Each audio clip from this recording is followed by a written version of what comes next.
வணக்கம். ஜெம் செய்திகளுக்காக நான் உங்கள் குணா. இந்திய நேரப்படி இரவு 8:30 மணி செய்திகள். முதலில் ஜெம் தலைப்பு செய்திகளை காணலாம். மேற்காசிய நிலவரம் குறித்து பிரதமர் நரேந்திர மோடியுடன் அமெரிக்க அதிபர் டிரம்ப் தொலைபேசியில் பேச்சு. பதற்றத்தை தணிக்கவும் அமைதி திரும்ப செய்யவும் இந்தியா உதவும் என்று பிரதமர் மோடி உறுதி. அதிமுக தேர்தல் அறிக்கையை வெளியிட்டார் பொதுச் செயலாளர் எடப்பாடி பழனிசாமி. குடும்ப தலைவிகளுக்கும் விலையில்லா குளிர்பதன பெட்டி வழங்கப்படும் என்று அறிவிப்பு.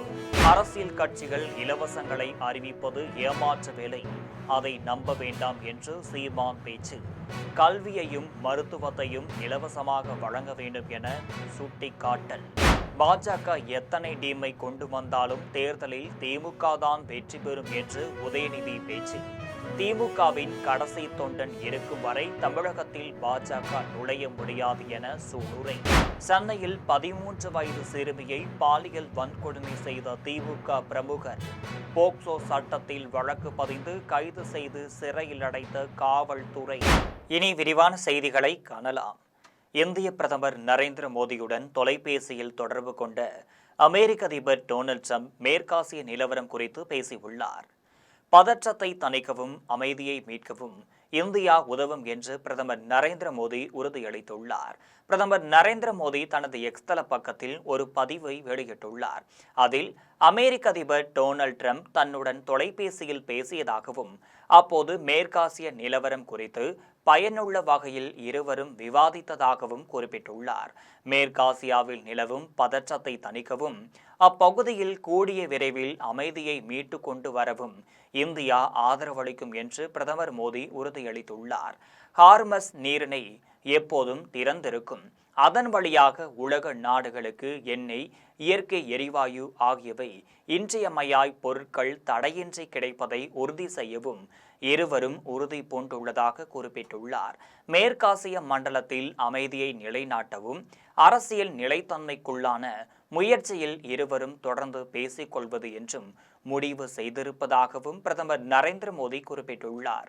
அதிமுக தேர்தல் அறிக்கையை வெளியிட்டுள்ள அக்கட்சியின் பொதுச் செயலாளர் எடப்பாடி பழனிசாமி குடும்ப தலைவிகளுக்கு விலையில்லா குளிர்பதன பெட்டி வழங்கப்படும் என்று அறிவித்துள்ளார். தமிழ்நாட்டில் சட்டமன்ற தேர்தல் ஏப்ரல் 23ஆம் நாள் நடைபெற உள்ளது. இதற்கான வேட்புமனு தாக்கல் மார்ச் 30ஆம் நாள் தொடங்குகிறது. அதிமுக தலைமையிலான தேசிய ஜனநாயக கூட்டணியில் பாஜக, பாமக, அமமுக, தமாக, புதிய நீதி கட்சி, இந்திய ஜனநாயக கட்சி, புரட்சி பாரதம், தமிழக மக்கள் முன்னேற்ற கழகம், பெருந்தலைவர் மக்கள் கட்சி ஆகியவை இடம்பெற்றுள்ளனர். தேர்தல் கால அட்டவணை அறிவிக்கப்படும் முன்னே அதிமுக 3 கட்டங்களாக தேர்தல் உறுதிமொழிகளை அறிவித்துள்ளது. இந்த நிலையில் சென்னை ராயப்பேட்டையில் உள்ள அதிமுக தலைமையகத்தில் பொதுச் செயலாளர் எடப்பாடி பழனிசாமி தேர்தல் அறிக்கையை வெளியிட்டார். அதில் 297 அறிவிப்புகள் இடம்பெற்றுள்ளனர். ஒவ்வொரு குடும்பத்திற்கும் 10,000 ரூபாய் சிறப்பு உதவித்தொகை வழங்கப்படும். மகளிர் நலன் காக்கும் குலவிளக்கு திட்டத்தில் மாதந்தோறும் 2,000 ரூபாய் உதவித்தொகை வழங்கப்படும். நகர பேருந்துகளில் ஆண்களுக்கும் கட்டணமில்லா பயண திட்டம் செயல்படுத்தப்படும் என்று உறுதியளிக்கப்பட்டுள்ளது. அம்மா இல்லம் திட்டம், ஊரக வேலை திட்டத்தில் வேலை நாட்களை 150ஆக உயர்த்துதல், கல்வி கடன் தள்ளுபடி, ஆண்டுக்கு 3 சமையல் எரிவாயு சிலிண்டர்கள் இலவசம், மாற்றுத்திறனாளிகள் கூட்டுறவு வங்கிகளில் வாங்கிய கடன் தள்ளுபடி ஆகிய உறுதிமொழிகள் அறிவிக்கப்பட்டுள்ளன. வேலைவாய்ப்பு அலுவலகத்தில் பதிந்து வேலைக்காக காத்திருக்கும் பட்டதாரிகளுக்கு மாதம் 2,000 ரூபாயும், 12ஆம் வகுப்பு படித்தோருக்கு 1,000 ரூபாயும் உதவித்தொகை வழங்கப்படும். அரிசி குடும்ப அட்டை வைத்துள்ள குடும்ப தலைவிகளுக்கு இலவசமாக குளிர்பதன பெட்டி வழங்கப்படும் என்றும் அறிவிக்கப்பட்டுள்ளது. அரசியல் கட்சிகள் அறிவிக்கும் இலவசங்கள் என்பது ஏமாற்று வேலை என்றும் அதை மக்கள் நம்பக்கூடாது என்றும் நாம் தமிழர் கட்சியின் தலைமை ஒருங்கிணைப்பாளர் சீமான் தெரிவித்துள்ளார். வேலூர் மாவட்டம் குடியாத்தத்தில் நாம் தமிழர் கட்சியின் வேட்பாளர் இமலன், கீழ் வைத்தியான்குப்பம் தொகுதி வேட்பாளர் கலையேந்திரி ஆகியோரை ஆதரித்து திறந்த வாகனத்தில் சீமான் பரப்புரை மேற்கொண்டார். அப்போது இலவசங்கள் என்பது ஏமாற்று வேலை என்றும் மக்கள் அதை நம்பக்கூடாது என்றும் தெரிவித்தார்.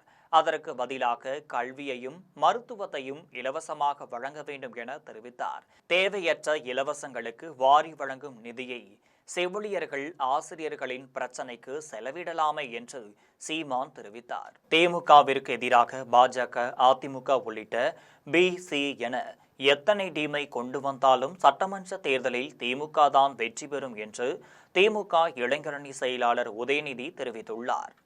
தேனி, திண்டுக்கல் மாவட்ட திமுக இளைஞரணி நிர்வாகிகள் ஆலோசனை கூட்டம் திண்டுக்கல்லில் நடைபெற்றது.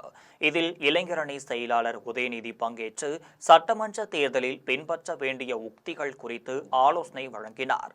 அப்போது பேசிய அவர், தமிழகம் கேட்கும் நிதியை மத்திய அரசு தருவதில்லை என்று குற்றம் சாட்டினார். அதிமுக உள்ளிட்ட 4 கட்சிகளை அடிமைகளாக்கி தமிழகத்திற்குள் நுழைய பாஜக முயல்வதாகவும், திமுகவின் கடைசி தொண்டன் இருக்கும் வரை அது நடக்காது என்றும் தெரிவித்தார். திமுகவிற்கு எதிராக பாஜக, அதிமுக உள்ளிட்ட பி.சி. என எத்தனை டீமை கொண்டு வந்தாலும் சட்டமன்ற தேர்தலில் திமுக தான் வெற்றி பெறும் என தெரிவித்தார். இந்த நிகழ்ச்சியில் கலந்து கொண்ட இளைஞரணி நிர்வாகிகளுடன் உதயநிதி ஸ்டாலின் படம் பிடித்துக் கொண்டார். சென்னையில் 13 வயது சிறுமியை பாலியல் வன்கொடுமை செய்த திமுக பிரமுகர் மீது போக்சோ சட்டத்தில் வழக்கு பதிந்த காவல்துறையினர் அவரை கைது செய்து சிறையில் அடைத்துள்ளனர். சென்னை சைதாப்பேட்டை 139வது வட்ட திமுக துணை செயலாளர் வழக்கறிஞர் பரத்குமார் சென்னை திருமங்கலத்தில் உள்ள உறவினர் வீட்டிற்கு சென்ற பரத்குமார் அங்கு 13 வயது சிறுமியை பாலியல் வன்கொடுமை செய்துள்ளார். இதுகுறித்து அந்த சிறுமி தனது பெற்றோரிடம் தெரிவித்துள்ளார். பெற்றோர் நொளம்பூரில் உள்ள திருமங்கலம் அனைத்து மகளிர் காவல் நிலையத்தில் புகார் அளித்துள்ளனர். புகாரின் அடிப்படையில் வழக்கு பதிந்த காவல்துறையினர் பாதிக்கப்பட்ட சிறுமியையும் திமுக நிர்வாகி பரத்குமாரையும் விசாரித்தனர். இதையடுத்து திமுக நிர்வாகி பரத்குமார் மீது போக்சோ சட்டத்தின் கீழ் வழக்கு பதிந்து நீதிமன்றத்தில் நிறுத்தி சிறையில் அடைத்தனர். பாதிக்கப்பட்ட சிறுமி மருத்துவமனையில் சிகிச்சை பெற்று வருகிறார். விழுப்புரம் அதிமுக நகர செயலாளராக இருந்த பசுபதி சி.வி. சண்முகத்தின் மேல் அடுக்கடுக்கான குற்றச்சாட்டுகளை முன்வைத்து அதிமுகவிலிருந்து விலகியுள்ளார். சி.வி. சண்முகத்தின் அண்ணன் ராதாகிருஷ்ணன் சிகரெட் புகையை முகத்திலேயே ஊதுவதாகவும் அவர் குற்றம் சாட்டியுள்ளார். அதிமுக சட்டமன்ற வேட்பாளரை தேர்வு செய்வதில் சி.வி. சண்முகம் தன்னிச்சையாக முடிவெடுப்பதாக கூறி விழுப்புரம் நகர அதிமுக செயலாளர் பசுபதி தனது ஆதரவாளர்களுடன் ஆலோசனை நடத்தினார். அப்போது சண்முகத்திற்கு எதிராக அடுக்கடுக்கான குற்றச்சாட்டை முன்வைத்தார். இந்த நிலையில் இன்று விழுப்புரத்தில் செய்தியாளர்களிடம் பேசிய பசுபதி, அதிமுகவில் வழங்கப்பட்ட நகர செயலாளர் பொறுப்பிலிருந்தும் அடிப்படை உறுப்பினர் பதவியிலிருந்தும் விலகுவதாக தெரிவித்தார். காட்சியில் சி.வி. சண்முகத்தின் அண்ணன் சி.வி. ராதாகிருஷ்ணனின் தலையீடு அதிகமாக உள்ளதால் தான் கடந்த முறை விழுப்புரம் சட்டமன்ற தொகுதியில் சி.வி. சண்முகம் தோல்வி அடைந்ததாக தெரிவித்தார்.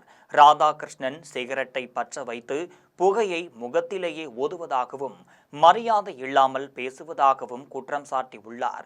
விழுப்புரம் மாவட்டத்தில் பட்டியலின சமூகத்திற்கு ஒரு ஒன்றிய செயலாளர் பதவி கூட வழங்கவில்லை என்றும், உடையார் சமூகத்திற்கு 5 ஒன்றிய செயலாளர் பதவிகள் கொடுத்துள்ளதாகவும் பசுபதி குறிப்பிட்டுள்ளார். புதுக்கோட்டை மாவட்டம் திருவுடையார்பட்டியில் கடனை அடைக்க மகனுக்கு தெரியாமல் நிலத்தை விற்றதால் ஏற்பட்ட பிரச்சனையில் பெற்றோர் இருவரும் தூக்கிட்டு உயிர் மாய்த்து கொண்ட சம்பவம் அப்பகுதியில் பெரும் பரபரப்பை ஏற்படுத்தியுள்ளது.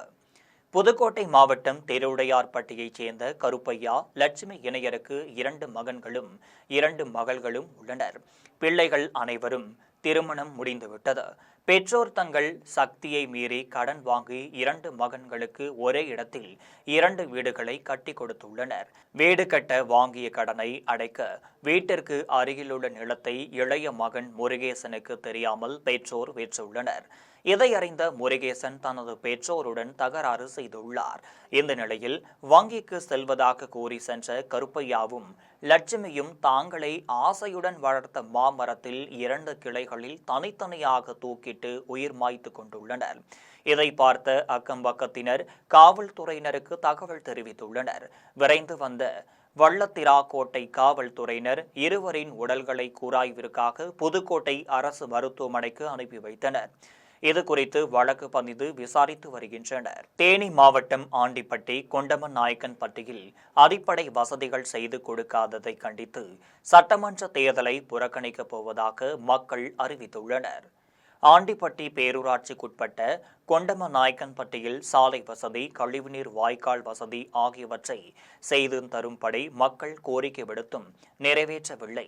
இதனால் மழைக்காலங்களில் வீடுகளை மழைநீர் சூழ்ந்து நிற்கிறது. இதுகுறித்து பேரூராட்சி நிர்வாகத்திடம் பலமுறை புகார் அளித்தும் எந்தவொரு நடவடிக்கையும் எடுக்கவில்லை.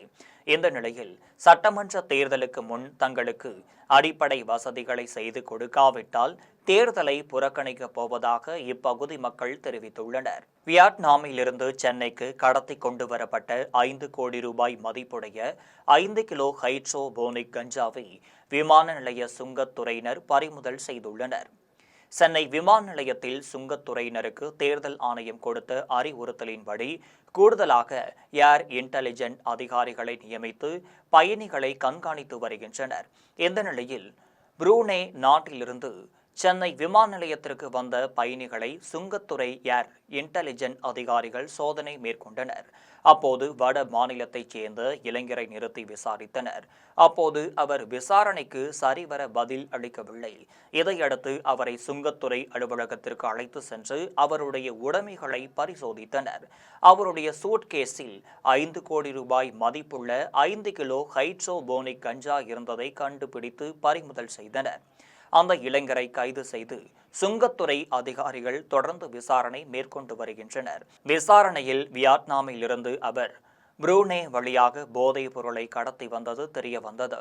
போக்குவரத்து கழக தொழிலாளர்களை அரசு ஊழியர்களாக அறிவிக்க வேண்டும் என்றும் ஓய்வூதிய திட்டத்தில் பிடித்த தொகையை வட்டியுடன் திரும்ப வழங்க வேண்டும் என்றும் கோரிக்கை விடுத்துள்ளனர். ஈரோடு மாவட்டம் கோபிச்செட்டிப்பாளையத்தில் தமிழ்நாடு அரசு போக்குவரத்து கழக பணியாளர் கூட்டமைப்பின் மண்டல அளவிலான பொதுக்குழு கூட்டம் மண்டல தலைவர் கலை முருகன் தலைமையில் நடைபெற்றது. இதில் மாநில பொருளாளர் குணசேகரன் உள்ளிட்ட நிர்வாகிகள் கலந்து கொண்டு பேசினர். கூட்டத்தின் முடிவில் போக்குவரத்து கழக தொழிலாளர்களை அரசு ஊழியர்களாக அறிவிக்க வேண்டும் என்றும் ஆட்களை குறைப்பதையும் வேலைப்பளுவை அதிகரிப்பதையும் தவிர்க்க வேண்டும் என்றும் தீர்மானங்கள் நிறைவேற்றப்பட்டன. சென்னை கோயம்பேட்டில் 2ஆம் தளத்தில் பால்கனியில் இருந்து 1 வயது குழந்தை கீழே தவறி விழுந்து தலையில் காயமடைந்ததால் அரசு மருத்துவமனையில் சேர்த்து தீவிர சிகிச்சை அளிக்கப்படுகிறது. சென்னை கோயம்பேடு சேமாத்தம்மன் நகரைச் சேர்ந்த தென்னரசுக்கு 4.5 வயதில் பெண் குழந்தையும் 1 வயதில் ஆண் குழந்தையும் உள்ளனர். தென்னரசின் மனைவி வீட்டின் பால்கனியில் 1 வயது குழந்தைக்கு உணவு கொடுத்துவிட்டு கை கழுவ வீட்டிற்குள் சென்றுள்ளார். அப்போது பால்கனியில் நின்ற குழந்தை தவறி கீழே விழுந்ததில் குழந்தைக்கு தலையில் பலத்த காயம் ஏற்பட்டது.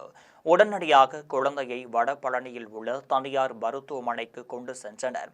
அங்கு குழந்தையை பரிசோதித்த மருத்துவர்கள் மேல் சிகிச்சைக்காக எழும்பூரில் உள்ள குழந்தைகள் நல அரசு மருத்துவமனைக்கு அனுப்பி வைத்தனர். அப்போது குழந்தையை அங்கிருந்து ராஜீவ்காந்தி அரசு பொது மருத்துவமனைக்கு கொண்டு சென்று அவசர சிகிச்சை பிரிவில் சிகிச்சை அளித்து வருகின்றனர். கோவை துடியலூரில் ஆட்டோவில் கொண்டு வந்த 12 கிலோ கஞ்சாவை தேர்தல் பறக்கும் படையினர் பறிமுதல் செய்துள்ளனர். கோவை கவுண்டம்பாளையம் தொகுதிக்குட்பட்ட துடியலூர் பேருந்து நிலையம் அருகே நள்ளிரவில் தேர்தல் பறக்கும் படையினர் வாகன சோதனையில் ஈடுபட்டனர். அப்போது அங்கு வந்த ஆட்டோவில் இருந்த 2 பேர் திடீரென தப்பி ஓடினர். உடனடியாக தேர்தல் பறக்கும் படையினர் அந்த ஆட்டோ ஓட்டுநரை பிடித்து விசாரித்த போது இருவரும் தொப்பம்பட்டி பிரிவு செல்வதற்காக ஆட்டோவில் ஏறியதாகவும் காவல்துறையினரை பார்த்ததும் தப்பி ஓடிவிட்டதாகவும் தெரிவித்தார். தப்பி ஓடியவர்கள் ஆட்டோவில் விட்டு சென்ற பைகளை சோதனை செய்தபோது அதில் 12 கிலோ கஞ்சா இருந்ததும் தெரியவந்தது. அதன் பின்னர் கைப்பற்றப்பட்ட கஞ்சாவை தொடியலூர் காவல் நிலையத்திற்கு எடுத்து சென்றனர். தொடர்ந்து மேற்கொண்டு விசாரணை செய்து வருகின்றனர். காரைக்காலில் சுயேட்சை வேட்பாளராக போட்டியிடும் மருத்துவர் விக்னேஸ்வரன் பொதுமக்களிடம் துண்டு ஏந்தி வசூலித்த 5000 ரூபாய் டெபாசிட் தொகையுடன் வித்தியாசமான முறையில் வேட்புமனு தாக்கல் செய்துள்ளார். புதுச்சேரி சட்டமன்ற தேர்தலையொட்டி காரைக்கால் நெடுங்காடு கோட்டிச்சேரி தொகுதியில் சுயேட்சையில் போட்டியிடும் மக்கள் மருத்துவர் விக்னேஸ்வரன் பொதுமக்களிடம் துண்டு ஏந்தி தலா 10,000 வீதம் வசூலித்த 5000 ரூபாய் டெபாசிட் தொகையை செலுத்தி வேட்புமனு தாக்கல் செய்தார். மாரியம்மன் கோவிலில் வைத்து பூஜை செய்யப்பட்ட இந்த பணத்தை கொண்டு அவர் வித்தியாசமான முறையில் மனு தாக்கல் செய்தது காரைக்காலில் பெரும் சுவாரஸ்யத்தை ஏற்படுத்தியுள்ளது. ஸ்ரீவில்லிபுத்தூர் அரசு மருத்துவமனை கூடுதல் கட்டப்பட்ட பணியின் போது மின் கேபிள் அறுந்ததால் மகப்பேறு அவசர சிகிச்சை பிரிவு நோயாளிகள் பாதிப்புக்குள்ளாகினர். ஸ்ரீவில்லிபுத்தூர் அரசு மருத்துவமனை கூடுதல் கட்டப்பட்ட பகுதியில் வாறுகால் அமைக்கும் போது எதிர்பாராத விதமாக கேபிள் அறுந்தது. இதனால் மகப்பேறு பிரிவு, அவசர சிகிச்சை பிரிவு ஆகியவற்றில் மின்சாரம் துண்டிக்கப்பட்டது. இதனால் நோயாளிகளும் கர்ப்பிணிகளும் அவசரமாக விருதுநகர், ராஜபாளையம் அரசு மருத்துவமனைகளுக்கும் பழைய வார்டுகளுக்கும் மாற்றப்பட்டனர். இதுபோன்ற அவசர காலங்களில் தற்காலிக ஜெனரேட்டர் வசதி செய்ய வேண்டும் என பொதுமக்கள் கோரிக்கை விடுத்துள்ளனர். சேலம் மாவட்டம் கெங்கவள்ளி அருகே நடுவலூரில் கருவில் இருக்கும் குழந்தை ஆனா பெண்ணா என்பதை கண்டறியும் கும்பலைச் சேர்ந்த 2 பெண்கள் உட்பட 3 பேரை காவல்துறையினர் கையும் களவுமாக கைது செய்தனர். சேலம் மாவட்டம் கெங்கவள்ளி சுற்றுவட்டார பகுதிகளில் சட்டவிரோதமாக கர்ப்பிணி பெண்களுக்கு கருவில் இருக்கும் குழந்தை ஆனா பெண்ணா என்பதை கண்டறிந்து சொல்வதாக அரசு தலைமை மருத்துவர் நித்யாவுக்கு புகார் சென்றது. இந்த புகாரின் அடிப்படையில் காவல்துறையினர் உதவியுடன் 4 பேர் கொண்ட மருத்துவ குழுவினர் கெங்கவள்ளி அருகே நடுவலூர் முத்துமாரியம்மன் கோவில் பகுதியில் ஆய்வு செய்தனர். அப்போது ஜெயசூர்யா என்பவரின் வாடகை வீட்டில் 2 கர்ப்பிணி பெண்களுக்கு கருவில் இருக்கும் குழந்தை ஆனா பெண்ணா என்பதை கண்டறியும் ஸ்கேன் மெஷின் வைத்திருப்பதை கண்டுபிடித்தனர்.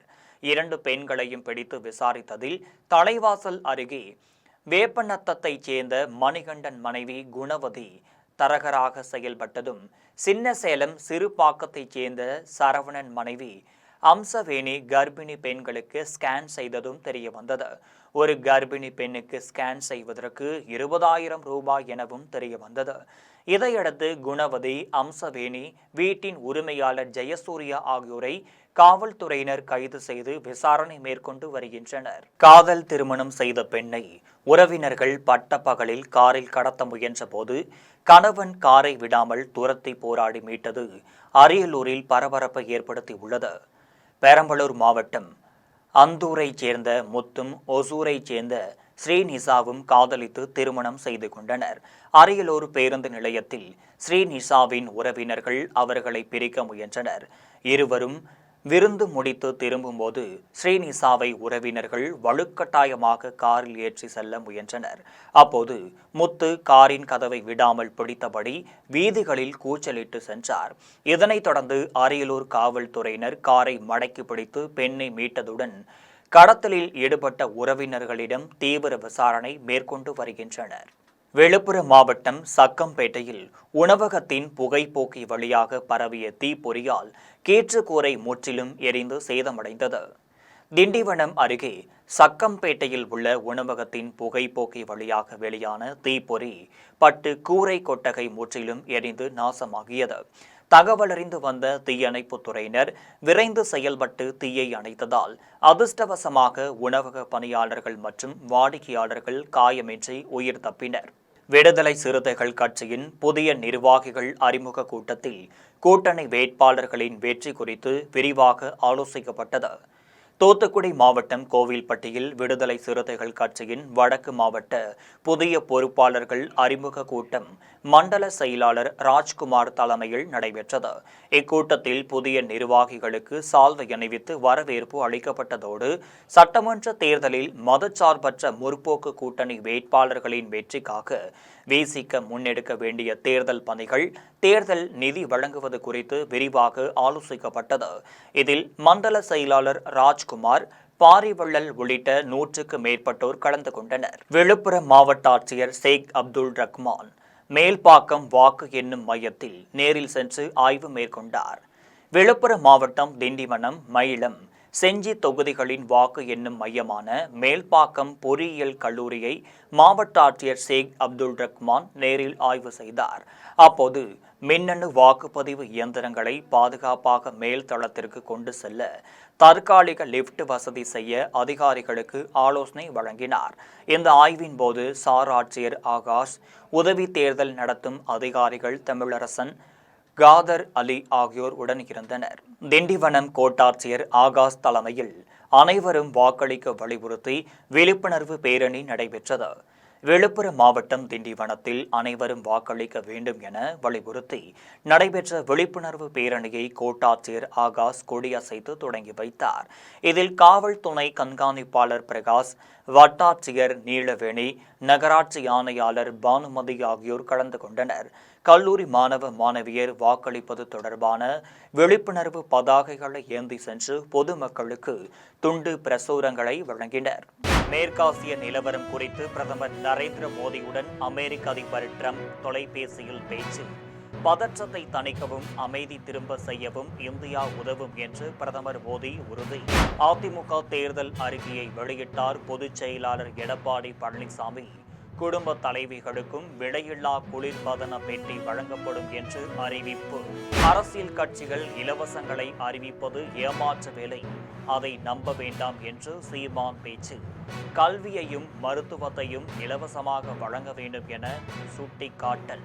பாஜக எத்தனை டீமை கொண்டு வந்தாலும் தேர்தலில் திமுக தான் வெற்றி பெறும் என்று உதயநிதி பேச்சு. திமுகவின் கடைசி தொண்டன் இருக்கும் வரை தமிழகத்தில் பாஜக நுழைய முடியாது என சூளுரை. சென்னையில் 13 வயது சிறுமியை பாலியல் வன்கொடுமை செய்த திமுக பிரமுகர் போக்சோ சட்டத்தில் வழக்கு பதிந்து கைது செய்து சிறையில் அடைத்த காவல்துறை. இத்துடன் ஜெம் செய்திகள் நிறைவடைகின்றனர். மீண்டும் ஜெம் செய்திகள் இரவு 12 மணிக்கு. உடனுக்குடன் செய்திகளை காண gemlive.tv என்ற இணையதளத்தில் இணைந்திருங்கள். நன்றி, வணக்கம்.